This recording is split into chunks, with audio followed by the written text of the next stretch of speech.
Hello and welcome to Engineering with Rosie Live, first one in a little while. Let me know if you can see and hear us okay. I've got Phil Totaro here from Intelstor, CEO and founder, and he's going to talk a little bit more later. But I just want to hear from viewers first. Yeah, thanks so much for tuning in, and tell me in the comments, where are you watching from? And if it's near the coast, tell me if there's any offshore wind nearby or plans to develop it and what your thoughts on that are. So we'll just start off by mentioning the sponsor of all of these live streams, which is WeatherGuard Lightning Tech. WeatherGuard makes strike tape, which is a retrofittable lightning protection system for things that go fast, like wind turbine blades and aeroplane wings. So today's topic, we're going to be talking about offshore wind, which was what my second most recent video was on. And I've got Phil Totaro, who is one of the podcast co-hosts with me on the Uptime Wind Energy podcast. He's a CEO and founder of Intelstor, who are a cloud-based market intelligence ecosystem for renewable energy. So he is going to bring all of the data to my opinions. Thanks so much for joining us, Phil. Thanks, Rosemary. It's good to be here. Cool. Okay, let's just take a look at the comments and see if we've got some people watching. Yes, we've got David Montgomery calling in from LA. We've got Sonic Trout from Cape Cod, Massachusetts. Do they have offshore there or coming? They do. Yeah, it's almost ready to go. Okay, good. Vineyard Wind, almost. It's Vineyard Wind. Okay, I know about Vineyard Wind, but don't know American geography very well, to be honest. We got Tyrone Delisle from Brisbane, Queensland. No offshore there, as far as I know, but Queensland is a big development area for onshore wind. They've got so much potential there, so I would expect that's where they're going to put their effort. Sonic Trout has Nantucket Wind going live right now. Helen Lawson calling from England, South Coast here. Obviously, England has a lot of offshore wind, and we are going to talk about that. QA Library says no wind turbines here because a sea lane at the bottom of the road and the main naval base of the UK. Okay. Yes. All right, cool. Well, anyway, that's good. We've got a good little crew here already. So let's just dive right in. There's two main things that I want to talk about today. First is the offshore wind crisis that we experienced, maybe still experiencing last year / this year mostly, or the most interesting things that happened were in New York and the UK. And then second, I want to talk about China because they've got, they had nearly the exact opposite experience of the Western world's offshore wind, where they've, instead of price rises, they've seen massive price reductions recently. And Phil, you're definitely the perfect person to talk about why on earth this could be happening and what the implications are. So I just want to summarize a bit. You should check out the video on offshore wind that I did about a month ago if you haven't yet, but I'll just summarize basically what's happening. For a couple of decades, offshore wind has been reducing in price steadily. I think the first offshore wind farm was in about 1990. And since then, it's been on a nice steep cost reduction curve that we're so used to from things like, onshore wind and solar power. But in the last few years, it reversed that long-term downward trajectory and rose a lot. And actually, I have a little chart that and so some big implications there. I think, we've been used to renewable energy prices decreasing just constantly, that I think that's kind of factored into the business model of some of the developers, that, you bid a really cheap price and then expect that by the time you deliver the project, you'll have a little bit of profit margin from the cost reduction. And when the opposite thing happened, prices went up, it was a really big deal. And there were a lot of projects cancelled, or in New York, they were trying to renegotiate prices for projects that had already been agreed. At one point, I think half of the contracts in New York were up for renegotiation, or were trying to renegotiate prices or cancel them. in the end, some projects did get cancelled, and some there were some of those projects that were like re-auctioned, right, Phil? And actually, the original developers got them back again at a higher price and had to pay a penalty. And it's a bit confusing and messy, but kind of worked out in the end. And then over in Right. so that's basically it. New York, these developers requested larger subsidies. I guess that's one way to say it. I don't know if subsidy is the right word. They requested more money for the electricity that they were going to provide. And New York said, no, we've got an agreement. And then the developers said, well, we can't actually supply this at a loss, so we'll have to withdraw. There was a penalty, and then they redid it all again at a higher price. Is that basically a good summary, Phil? Yeah, it's a little complicated. So, I mean, essentially, especially in New York, they wanted to, procure offshore renewable energy. It doesn't actually seem like they want to procure it, but they did have several tenders. Effectively what happened is there were two things. One was inflation kind of struck. Certainly this was, the onset of what the challenge was last year. And, as a result of that, the developers wanted to renegotiate the offtake agreement. So that is basically like a power purchase contract. And what they... With New York, I don't know if they're trying to be tough negotiators or what it is, but they basically kind of refuse to negotiate with the people who have submitted these project proposals for both permitting and these offtake agreements. And it's a little confounding because when the projects are forced to kind of pull out and then resubmit the tender, what do you think is going to happen? They're, like you just mentioned, Rosie, they're resubmitting these at a higher price for exactly the same project. Virtually nothing else has changed. It's now just a higher price, and you just delayed the start of construction and the final investment decision and all these things that go into building a project. And at the end of the day, who do you think pays for that? You and I, well, you don't, but I, as a ratepayer for electricity in the United States, I pay more for my electricity as a result of delays in, any power generation project that's trying to get brought online. Yeah, definitely. So that's a bit confounding, to say the least. The good news is that we seem to be getting past most of the malaise, and we seem to be getting back to doing business. There's also obviously good signs in Australia that, in Victoria, the Star of the South seems like it's still inching forward, although a bit slowly. And so, and the rest of the world has been doing fairly robust work, including China, that I think now has something like 38 gigawatts, if memory serves, just of offshore wind. So, they're the offshore market had some fits and starts, but it's generally moving forward.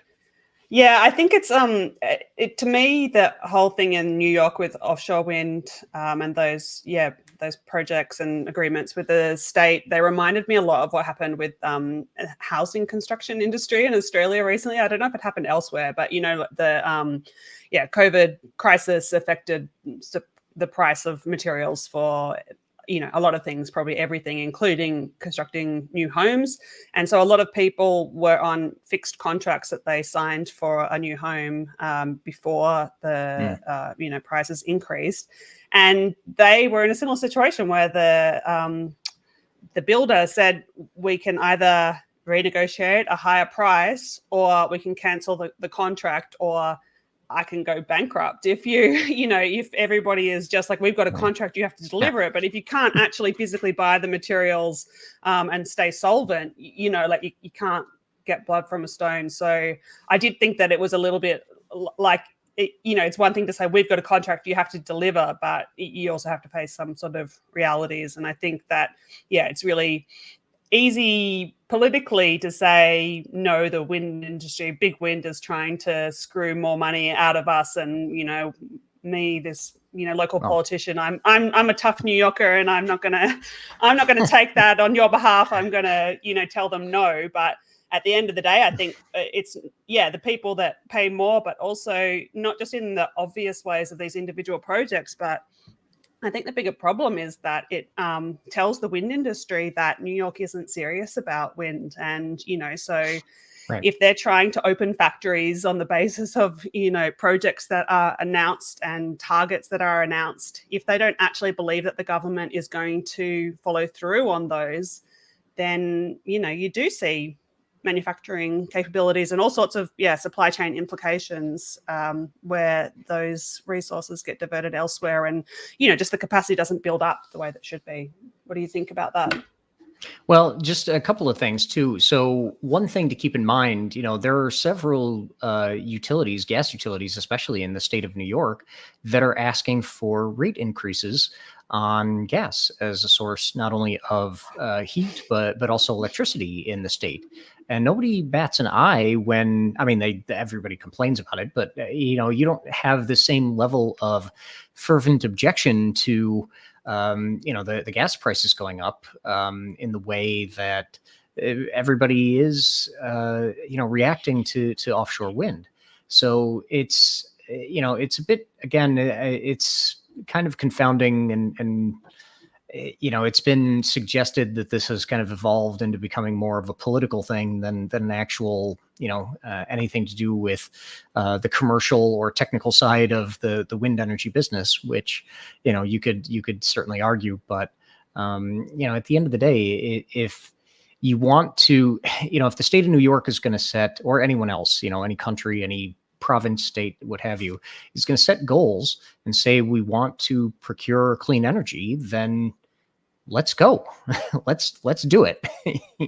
Let's work with the people who are capable of producing, which is what these independent power producers who are submitting the projects, that's precisely what they want to be able to do. Okay, well, let's move on to the UK, but first take a look at some questions. There's a few people asking about wind on the Great Lakes. Matthew Schroer and Andrew Day. I know that there were some projects planned and maybe just reduced to very small ones, or can you tell me what's the go with Great Lakes wind? Well, so in the US, there was one off of Cleveland that basically was in development for a number of years. It was only supposed to be 6 turbines, Rosemary, and they weren't even very big. They were just like some Vestas, like V117s or something like that. And it got bagged. And was it birds or bats or something? I think that there's been maybe some astroturfing type stuff where they pretend it's big environmental concerns, but really maybe was just not a popular project anyway. Yeah, that was sort of part of it, but it was really just a kind of special interest and local objection. But to be honest, though, the other bigger projects there's actually several in the Great Lakes, but in Canada, off Ontario, in Toronto, they had some massive projects, and the developer there ended up suing the provincial government in Ontario about it, because they wanted to be able to move forward with these development projects, and then Ontario just put the kibosh on the whole thing. So that was unfortunate. Nowadays, there is still an active development. It's very early stage, but there's an active development project in the U.S. state of Illinois, right off Chicago. So they still want to do offshore wind in the Great Lakes, but we're still at least a decade away from probably seeing that happen at scale. Is there a really good wind resource there? I mean, obviously, the people live there, and I know onshore wind is pretty poor in that area. So yes, which also it's a great point, because that's what kind of makes it a bit of a challenge when and this is the same thing that we saw in the Gulf of Mexico, off the coast of Texas. If you've already got substantial wind and solar onshore and it's cheap, like it is in the ERCOT market, then everybody's kind of raising their hand and saying, well, why are we developing offshore wind? And at the end of the day, this comes down to, decarbonization targets, clean energy procurement targets, and things like that. If you want to displace coal or gas or what have you, then this is one way to do it. And the good news is, we have, as you mentioned at the beginning, we've come down in terms of levelized cost of energy on offshore wind. I mean, yes, there's been kind of an uptick in price recently, but at the end of the day, what's happening is we're seeing. Oh, there you go. You have the good old Global Wind Atlas to tell us definitively. If it will load. But at the end of the day, I mean, yeah, there are some good wind resources in the Great Lakes, mostly in the East Coast where there's shallower water. Obviously, we have good wind resource off the West Coast as well, but it's much more deep water where we're going to have to develop floating. So, and look at Canada. Canada's got an obnoxious amount of offshore wind resource, and thankfully, we're actually building some new interconnector lines between Quebec and the northeast of the United States. So we hopefully can work with our Canadian friends to take advantage of that. Yeah, no, it is interesting. I mean, there's a few countries around the world where there's a bit of a mismatch between good wind resources and where people actually live. The US is one, and China is probably the other really big one. Where you look at we can look at the map of China, and yeah, everyone lives here, and when it loads, you'll see that all the good wind is here. And I don't want to go too far off topic, but the difference is that Chinese people will tolerate or have no choice about the fact that they're just installing ultra high voltage DC from the good wind to where the people and industry is, relocating a bit of industry too to the windy areas. And in the US, people, the government doesn't just impose things on people as much, and a lot more challenges getting the wind from where it's good to where it's needed. So yeah, I mean, that's one thing I talked about in the video a lot about, like, why are you trying so hard with offshore wind in New York? It's because, you can, otherwise you've got to get all your wind from this windy area, get it all the way across to here. But if you can just, you can see how nice and dark, that dark means good wind resource. It's right there. You don't need to build power lines across, 10,000 different property owners' lands to get the wind energy to New Yorkers if you build it offshore. Yeah. Okay. Well, let's move on to the UK now. So similar but different issue there. They've got this. They call it a reverse auction, but to my understanding of the word auction, it's just an auction where developers bid in for how cheaply they can supply wind energy, mostly offshore wind energy, and there's a ceiling price that the government's willing to pay. And in the latest UK auction, they set that price at £44, which is $54.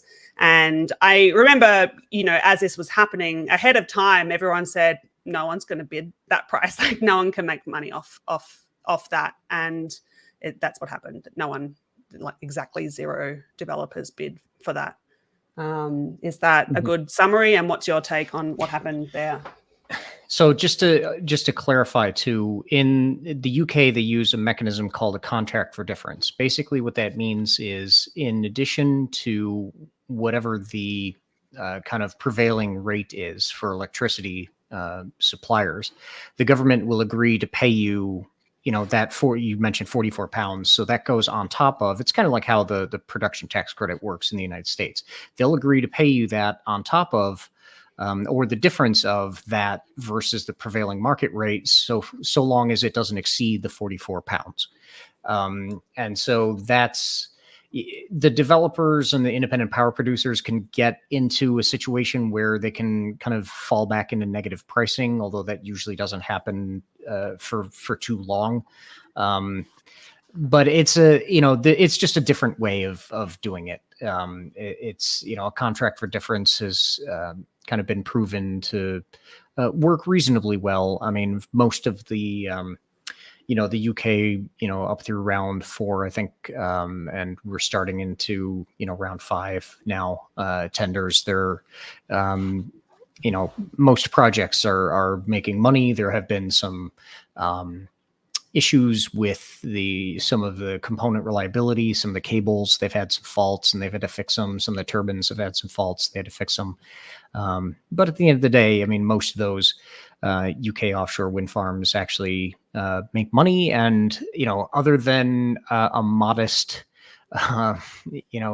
encroachment on, the kind of onshore space where they have to build the substation and some, HVDC lines to kind of interconnect the wind farms to the grid.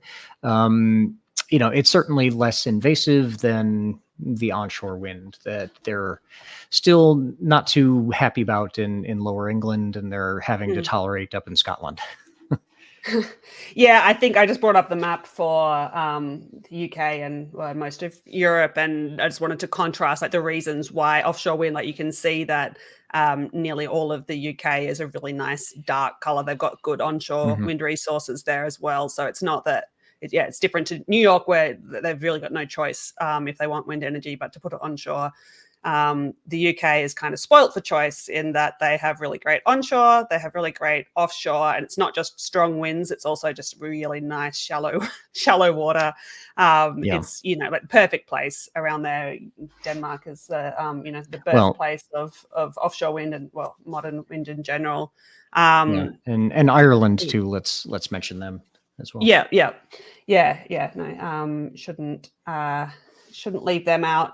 But yeah, for a bunch of reasons, British people, Irish people don't like putting wind turbines onshore. So fine, they've got offshore too wind. Long of a conversation, yeah. Yeah, I mean, there isn't that big a price difference between offshore and onshore wind in the UK compared to other places. So I guess that you can be more picky when you can have offshore for a small price premium. So I don't know if you've got anything else to say about the UK, or if we can use that segue into pricing to segue into China. So I don't have any articles to pull up about it, but I have some notes which I've been trawling on your LinkedIn, Phil, to make sure that I've got topics that you're prepared to talk about. But basically, I've been reading headlines about we just mentioned that in the Western world, we've seen these big price increases for offshore wind. And then I've been reading headlines that in China, prices have reduced. I've got one quote here. Oh, actually, I do have an article about it, I think. Somewhere. I'll pull it up later. But anyway, so one article says 2 years ago, China's offshore wind LCOE was $91 per megawatt hour, on par with global costs. Today, China's typical offshore wind cost is $66 per megawatt hour, so $21 per megawatt hour less than the rest of the world, and 30% drop in a couple of years. I've seen other places, even starker drops. Somewhere, I'm sure I couldn't find it again, but I'm sure I saw a 40% decrease in a single year in China. So I just wanted to talk about that. And just before I get your input, I wanted to quoting an article on LinkedIn about the fact that it's not just that China has all these cheaper components because everything's made of China. China is importing a lot of foreign technology into their wind turbines. And the other explanation that I see people mention, which I think is just not true, is that, like China took solar panels and managed to make the manufacturing so cheap, they've done the same thing for wind. And I'm in the industry, so I feel like I know what technology is like. This is definitely a case of primarily European developed technology that has gone to China, and not at all like solar panels, where, yes, the science was done in a few Western countries. But the cheap manufacturing, that was like legitimate Chinese innovation. They developed these new manufacturing methods, and that's what drove the price down. I don't know of any big difference in the way that they're making wind turbines in China than elsewhere. And they're importing a lot of stuff. 60% of main bearings for large wind turbines. 70% of insulated gate bipolar transistors, all programmable logic controllers supplied by foreign companies. Carbon fiber mostly comes from the United States, Germany, and Japan. And yeah, foreign firms supply about 95% of all lubricants. So, I mean, that's not everything. And, you know, like the steel would obviously be Chinese, and that's a lot of it. But please tell me, where does this massive price difference come from between Chinese and everybody else's wind turbines? Okay, so brace yourself, because this is going to be lots of data points. So back in before 2020, China had federal subsidies, kind of like other countries do, whether it's like the United States with the production tax credit. Basically, the Chinese government had subsidies for all different renewable energy technologies, and they still do for a couple of them, like biogas, and I think you know, I want to say something like, you know, some other obscure, like, you know, ocean wave technology or something still gets subsidies. But what they did is for onshore wind, starting in 2020, and for solar PV, they started phasing out the federal feed-in tariff. So the reason that the price came down from $91 a megawatt hour to 66 is because that was they put everything where the federal subsidies were ending. They put it all onto a merchant market that they call the parity market. Now, what parity means is the price of coal, natural gas, generated electricity is traded on an open market throughout China. And so if you're, you know, an independent power producer, you've got coal, you've got gas, you got wind, nowadays, regardless of the cost of the generation that you have, you're selling your power to the government, that kind of, and the you know, federally regulated utility that sells it on through, you know, electricity distribution companies, you know, for that, you know, approximately $66. It's the price fluctuates obviously, but let's call it 66. So in 2020, as I mentioned, they ended those subsidies for onshore wind, and it actually created a huge spike. And you and I have actually talked before about the fact that there were actually a lot of safety incidents and occurrences where, you know, because they were trying to rush so quickly to get all those installations done, there were a number of deaths actually at wind turbine sites as a result of some safety issues from, you know, these contractor companies just trying to get all these projects done before the end and commissioned basically before the end of 2020, so they could claim the you know, the subsidy. That was that lucrative. In 2021, the offshore market lost the federal subsidy in China. Now, certain provinces like Guangdong, Fujian, what's the other one? Xinjiang, they still actually provide provincial level subsidies to some of the offshore wind projects, but even those are getting phased out. So as far as what's driven this cost reduction, the provincial level subsidies that they were still giving to the offshore wind was kind of meant to soften the blow. So before all of this happened, before the subsidies were taken away, as you mentioned, like $91 was about the average price. It was actually probably a little higher than that in years gone by. And it's kind of slowly, steadily marched down to the point where once they phased out the federal subsidies and these provincial level subsidies, now offshore wind in China costs just as much as onshore wind in China. Now, that's from the perspective of selling power. What doesn't get talked about a lot is there are still other subsidies in place where the Chinese government gives more than favorable tax credits to Chinese companies for things like job creation. They obviously take advantage of much cheaper raw material cost in the form of the steel that they produce.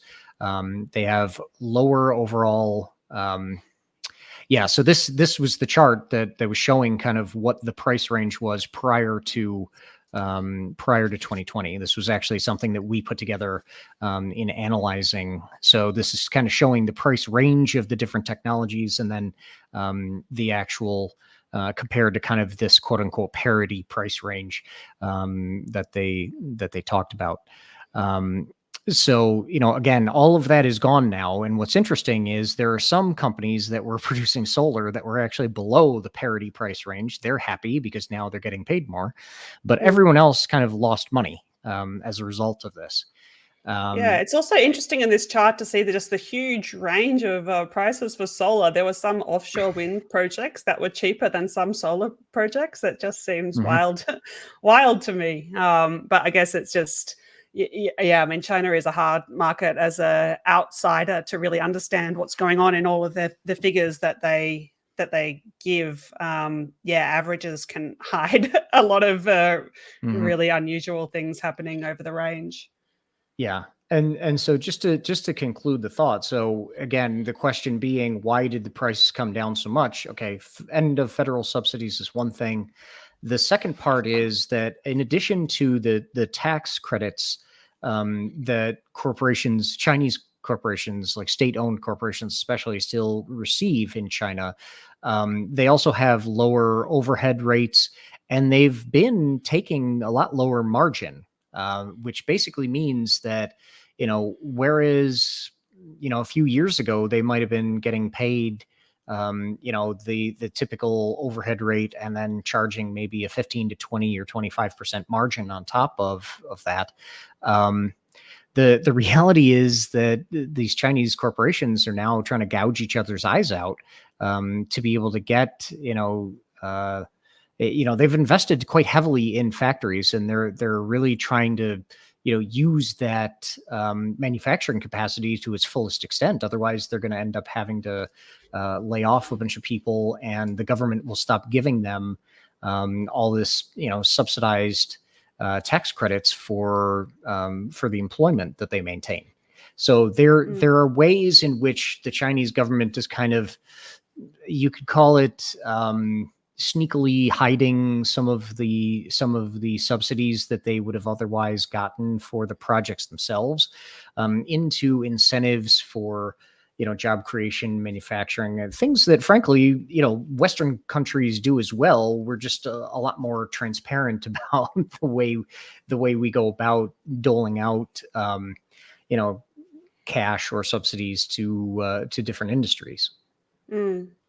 Okay, so that's a good way to move on to the next part of the Chinese question that I wanted to talk about, which is, so, I mean, these prices, you've explained a bit about how they're so cheap, but I mean, it's not a lie that they are so cheap, right? Like there are Chinese manufacturers that are selling turbines outside of China at these prices. And I know that the market is really split. So I think the last time I looked at figures, it was about 50% of offshore wind turbines are in China and 50% outside China, or installations. Maybe it's skewed towards China now. Maybe they've got more than half the global market. Right. Yeah. It was a couple of years ago, figures that I saw, and it was, rising so fast. I think they just overtook Europe in 2020 or something, 2022, maybe around then. Anyway. But yeah, so we've got the market split. Nearly all of China is supplied by Chinese manufacturers, and there's nearly no Chinese wind turbines outside of China. I mean, that's a simplification because obviously we do see Goldwind and Envision and I don't know, a few others that are outside of China. But if they're so much cheaper than Western wind turbines, why haven't they just replaced the whole global market? Why is everyone paying 30% more for Vestas or Siemens Gamesa or GE turbines? What's your answer to that? Actually, no, you just hit the nail on the head with this. So you unknowingly answered your own question here. So the reason that people pay more for these Western turbines is because that the banks and project financiers that have to provide money to the people that want to build these power generation facilities, including wind, solar, whatever, they have to go to banks and get money. And the banks lend money at a particular rate. So there's an interest rate associated with borrowing the bank's money. The interest rate that they charge to projects that are being developed by known developers and using proven Western technology is less than what you get from a project developer that wants to use Chinese manufactured technology, which means that in a Western market, when you get, whether it's, Western Europe, the United States, et cetera, if you have somebody that wants to use develop a project using Chinese turbines, they're going to pay the same price in terms of the cost of money, like how expensive it is to get the loan. And that's going to offset the cheaper price that you can get. Now, the other thing kind of on top of that is in a lot of countries like the United States, or, with this investigation that the European Union is now kicked off against, Chinese wind turbines and imports in the EU, they're looking at, and they haven't done so yet to a great extent. In the U.S., we've got some countervailing import duties on Chinese-made wind turbine towers. We also have them on Spanish-made towers and Vietnamese and Indonesian towers, I believe, as well. So it's not just China, but the reality is that these things, so countervailing duties and higher cost of project finance, necessarily offsets a lot of the commercial advantage that you would get from buying a cheaper Chinese-made wind turbine. So this isn't like buying clothing that's made in China or toys that are made in China or whatever. You just, as a consumer, you get to pay a cheaper price because it's a cheaper, labor rates and everything else. In the power generation industry, where you have to go get things, project financed, it's necessarily going to result in everybody paying relatively the same price for things at the end of the day. Whether you pay more for a Vestas-made wind turbine in Western markets, you're going to pay lower, so higher cost of the wind turbine, lower cost capital, versus Chinese-made wind turbines are lower price but higher cost of capital. And so it basically offsets itself, and you end up paying basically the same price. So hopefully that explains it.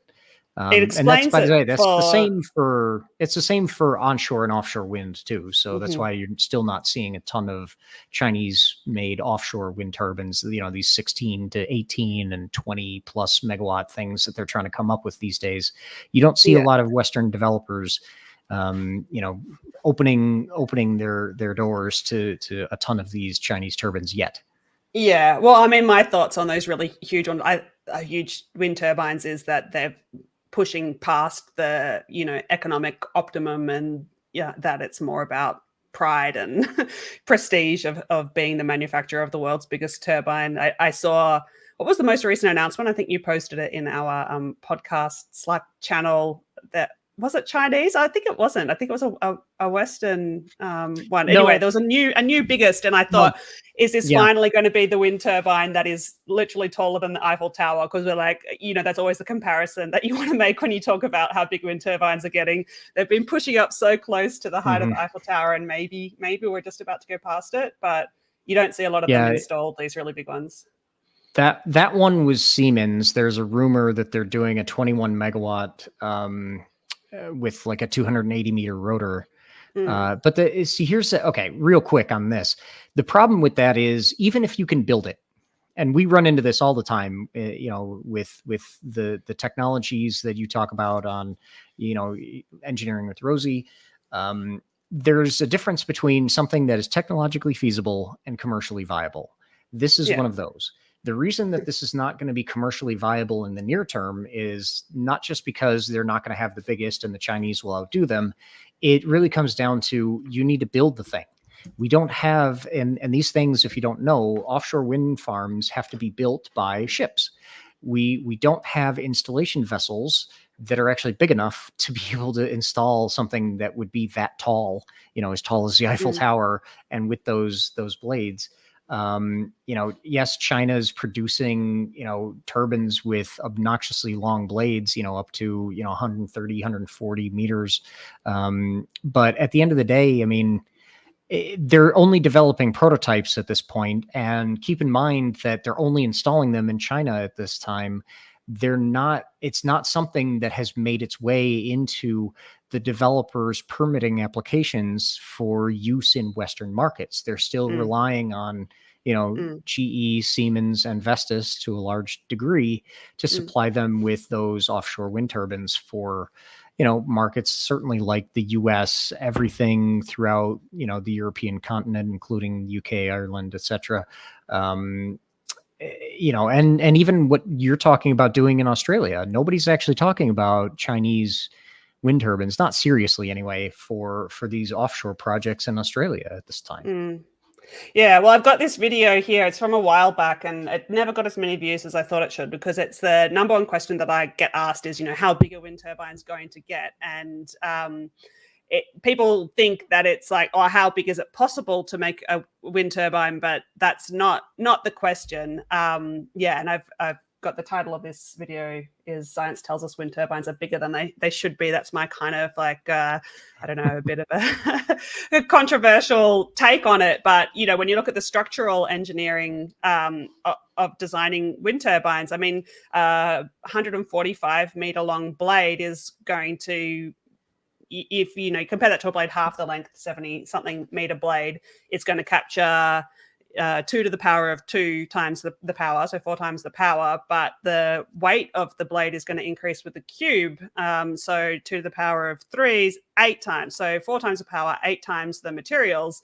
It's not a case of bigger is better. You need to, there are plenty of factors that make smaller wind turbines cheaper and some that make bigger wind turbines cheaper, and it's a balancing act, and at some point you get to the cheapest cost of energy overall, and you can push past that if you want. I mean, if you give me a week and I'll design you a wind turbine that's got 200 meter long blades, and it would be manufacturable if you really wanted to, and it would definitely make more expensive electricity than 100 meter long bladed wind turbines. So I think, and one other thing I mentioned in my recent offshore wind video was Mingyang at the time had the announced biggest wind turbine, and they had done a big, social media push of, look at us, we're manufacturing the world's largest wind turbine. And they had just had a nacelle cover in the background, which is basically a fiberglass box. And that's great. And sometimes you see these announcements where it's even more ridiculous than making a nacelle cover. It's only like a I don't know, like a huge bolt or something that's that they've got in the factory. It's like, yeah, okay, congratulations, you're making a 20, 30, whatever megawatt wind turbine because you've ordered some bolts. There's a big difference between announcing, starting to manufacture, even making one, and making something that's going to change the industry. And I think that is, I think people think, oh, China's winning the technology race because they're making bigger wind turbines than us, but I don't think it has anything to do with it. They may be winning the technology race, but the evidence is not that they're making bigger wind turbines than Europe is. And keep in mind 2 things real quick on this. One is, making it bigger hasn't made it any more financeable in Western markets. And I just kind of talked ad nauseum about how, you can make stuff cheaper, you can make stuff bigger, but if you can't get people, bankers in the United States, in London, to buy your stuff, then it doesn't matter what you made. So the Chinese have not been as successful in convincing people who project finance renewable energy, onshore and offshore wind, in the United States or throughout Western Europe to actually buy their, give money to project developers who are trying to buy their wind turbines. So that's one. The other one is, all of these products have to go through kind of independent engineering audits. There are companies like TÜV and DNV and Deutsche Wingard and others, UL here in the US, that will go through an exhaustive certification protocols and all that. And look, to their credit, they have been doing that, but they've been doing it in China. And they haven't necessarily taken those design certificates and all that and been very successful at again, using that as evidence that they have, a high quality product that's, been independently engineering certified by, a well-regarded, organization that looked at their, ISO 1400 or 14,000 or ISO 26,000 or, et cetera, and signed off on their design. So they, in the past, the general thought in the industry was, 15 years ago, let's say, everybody thinks, the Chinese just make, knockoffs of Western technology. It's not necessarily the case anymore, but it's also not the case that their technology is quite as proven and capable as a Vestas, a GE, or even to an extent, Siemens issues with their product quality notwithstanding, they're still not quite perceived as being at the same level, the Chinese OEMs as Western OEMs. Okay, I was just about to put this from Joe Biles up. His provocative comment: do Chinese turbines have the same problems like Siemens Gamesa? But I did want to ask and no you, is the short answer. What are the differences? Sorry, I was just saying yes and no is the short answer. They've had just as many issues with Chinese-made turbines as Siemens probably has with their blades at the moment, but probably less visible. Yeah. Sorry, we're just having some, which I was just thinking how we hadn't, and that I jinxed myself. But I know that I've spoken to you about this before, because I know that Intelstor has the data. What is the quality of Chinese wind turbines compared to non-Chinese? Because we can say now, but surely that's a temporary thing. It's not like Chinese manufacturers can't go get certification from TÜV or DNV or UL or whoever a Western bank needs. And because it's certainly not the case that there are no Chinese wind turbines outside of China. So what are the differences? I know you've got data on like availability and how much people tell us about China versus non-Chinese. Yeah, so again, it's a great question, Rosemary. So in Western markets where there's actually data that you can use to benchmark how Chinese OEMs compare to one another or compare to the Western OEMs, we've got a situation where a lot of the Chinese made technology that was imported into, let's say, the United States was done so based on a lot older Chinese technology, and it didn't perform particularly well. You probably had a lot of reliability issues, components breaking prematurely. These are supposed to be designed for, let's say, 20 or maybe 25 years, these wind farms, and you had components breaking after 5 years. Now, that said, that's comparable to what some of the Western manufacturers also faced years ago. But the Western manufacturers got on top of it. And to their credit, so have the Chinese. The problem that the Chinese actually really have is more of a perception one. And it's also caused by a second issue, which is in China. See, well, let me start again. In the United States or in Western Europe, Vestas, GE, Siemens, Nordex, Enercon, these companies will sell you a wind turbine, and they'll also sell you a maintenance package that is provided by the OEM. And the OEM supposedly knows their product best, and they're in a good position to be able to provide you higher quality maintenance, even if they charge you a price premium for it. In China, the way it works is you go buy, if you're a Chinese project developer and independent power producer, you go buy a Goldwind wind turbine. It's not necessarily coming with a Goldwind provided maintenance package, which means you're on your own, or you can choose to farm out to a third-party independent service provider in a competitive tender. And so what happens is you get a lot of companies that are the lowest cost bidder in that kind of a process, and they tend not to be the most experienced at maintaining the wind turbines. So the Chinese OEMs get really poor performance and reliability for some of their turbines in China because they're not the ones operating and maintaining those wind farms. It's being maintained and operated by people that have absolutely no clue what they're doing. They don't know, one end of a wind turbine from another, to basically say it politely. And so that gives them poor technical performance or poor financial performance in terms of how the wind farms in China operate.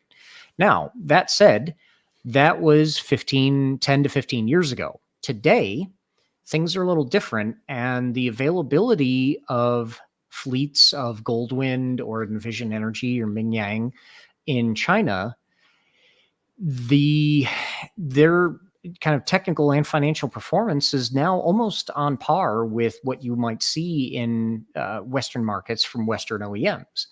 But that still hasn't, so here's the key. It still hasn't convinced the bankers in the US and in London or wherever to, if you're a project developer, you're trying to develop a project and you're trying to get cheap Chinese wind turbines into your country, it's not going to happen if you have to go through a project financier. Where the Chinese have been successful at exporting, with the exception of probably Australia, to be honest, where the Chinese have been successful in exporting is in countries like Pakistan and places in Africa where they've been able to bring their own finance, most recently through this Belt and Road Initiative. And that's how they've been deploying capacity. Now, in Australia, it's a little unique because Goldwind actually has been fairly successful there, with, I want to say, almost 4 gigawatts of both installed capacity and under construction at this point, out of a market where you've got like 12.2 gigawatts or something operational now onshore wind, and you have another 4.5, I think, gigawatts under construction right now. So, they own a decent, Goldwind has a decent chunk of market share in Australia. And it's because they've been able to very successfully, it started off with, they had to basically fund their own project development sites, and then they've sold it off to other companies. But they've still been able to demonstrate their track record in that market. And now they can actually go get financing almost as easily as a Vestas project or a GE project in Australia. Yeah, right. So, I think that really says something about the way that it's going to go globally, right? If there legitimately isn't so much of a quality difference, and the price difference is large. Is the price difference sustainable? I don't think we've really answered that. I suspect that it's a bit artificial, and a country can subsidize production of whatever it wants, but at the end of the day, it's losing money every time that it does that. So, I don't think that there's as big a difference as people think, but I would expect that what's to stop, we're worried in so many other areas. We're worried that China has stitched up the market of manufacturing solar panels, batteries, all sorts of other critical minerals, EVs. We're worried about all these sorts of things, and governments are willing to now put their money where their mouth is and do some, subsidizing back, back at China, or tariffs or whatever. Is this what we should be doing? And, obviously if you do that, then, it's really nice to have really cheap wind energy. It'd be really nice to have cheap offshore wind energy. You lose that, it's a choice. Do we want China to supply all of the world's very cheap wind energy, or do we want wind energy to be more expensive, energy transition go slower, but keep manufacturing around the world? What do you think? No, and this is kind of the fundamental question. So this is a very good point you're making. Are we prepared to, well, let's use a specific example.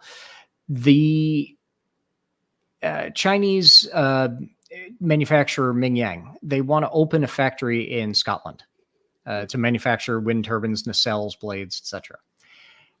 There are people there welcoming them with open arms. There are other people there, including a few MPs, that are basically, throwing down the gauntlet, saying this is never going to happen. I will do everything in my power to make sure that they don't come here and take, jobs from folks in the UK. But the reality is, they're creating jobs for folks in the UK.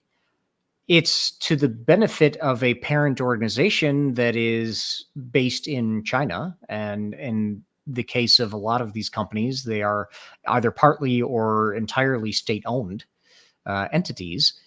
And so you've got to ask a more fundamental question that frankly has nothing to do with wind energy or even the energy transition. It is, are you prepared to, spend money to get things made cheaper whilst simultaneously giving China more power and clout in the global economy? Or do you take a protectionist route and pay the consequence of that literally in the form of higher cost goods that are made by people that have, more expensive pensions, higher salaries, more overhead cost, more raw material cost, et cetera, and that's necessarily going to result in something that's, again, you're insulating yourself from the onslaught of cheaper Chinese technology, but at the end of the day, you're also not leveraging them in a way that you could.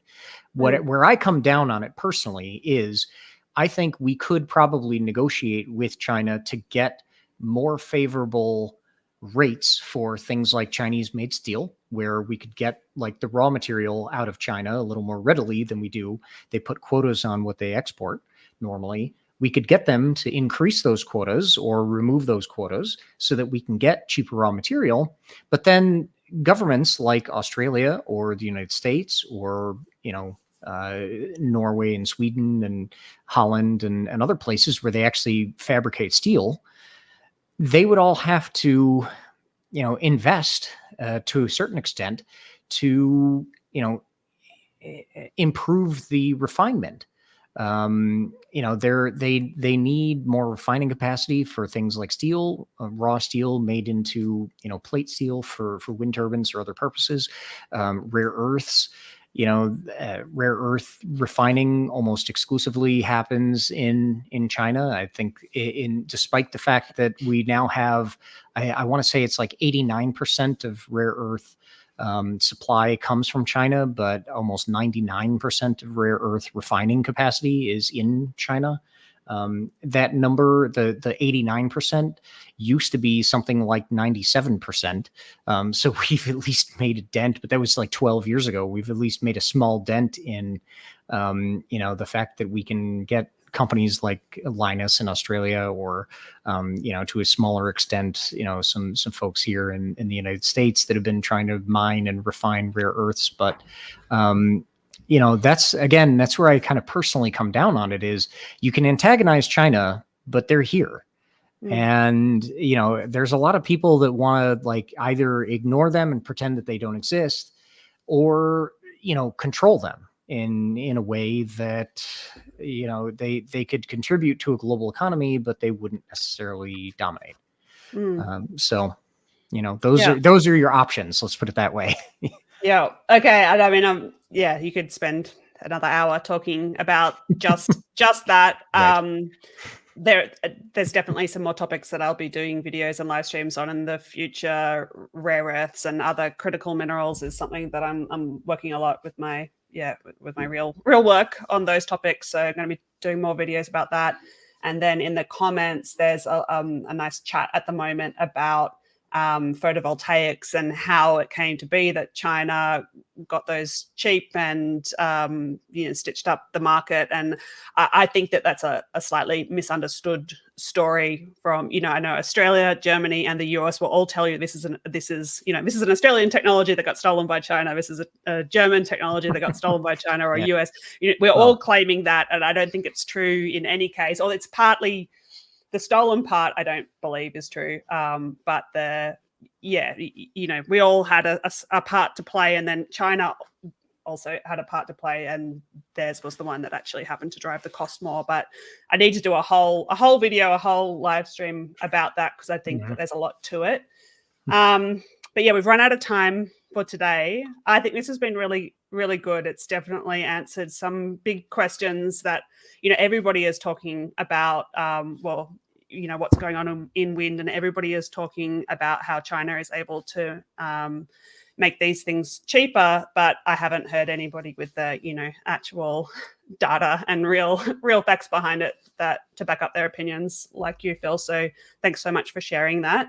Obviously, Intelstor's got a lot more information if people want to check that out. If they, they can obviously get in touch with you. So I'll just wrap up by saying thanks to the Engineering with Rosie Patreon team who support the whole channel. Couldn't do the videos to the extent that I do without them. So thanks, and you can join the links in the description if you want to join us. Also, a big thanks to WeatherGuard Lightning Tech who sponsored these live streams specifically. Phil and I are also on the Uptime Wind Energy podcast, along with Alan Hall and Joel Saxum each week. There's also a WeatherGuard tech newsletter, and you can sign up for that. The link is in the description. We talk about all kinds of clean energy tech news, and actually I've got it up. I can show. This is the podcast, and the last couple of episodes are special episodes actually on topical topics, a couple that were raised today. So one about blade wrinkles, if you're worried about Siemens Gamesa's blade wrinkle issue, or, they're not the only one that have had that problem. Also pitch bearings as well as another component that's had some issues recently. So go have a look at that. Other